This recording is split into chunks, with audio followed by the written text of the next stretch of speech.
On associe très souvent le sur-mesure à quelque chose de forcément plus cher.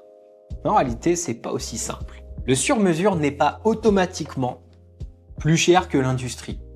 Il peut l'être, comme il peut ne pas l'être. Merci Théo. On l'a vu tout au long de la vidéo, une canne sur mesure est très dépendante de son propriétaire.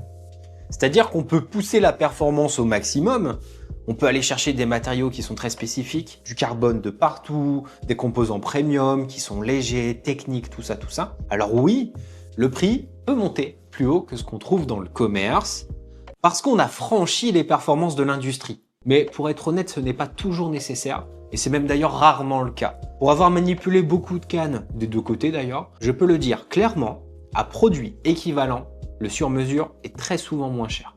À l'exception de l'entrée de gamme, souvent inférieure à 100, 120 euros. Pour une raison qui est très simple, c'est qu'un road builder n'a généralement ni accès, ni l'envie de travailler avec des composants d'entrée de gamme. Alors certes, on peut descendre très bas, mais ça reste délicat de passer sous les 100, 120 euros avec le sur-mesure, parce que par défaut, on va travailler avec des composants d'une certaine qualité. Alors, si tu as envie de maîtriser ton budget, tout en décidant toi-même de comment tu répartis tes points dans tes cases, et d'avoir un outil vraiment adapté pour toi, je t'invite à passer en description, tu y trouveras tout ce qu'il faut. C'est juste en dessous.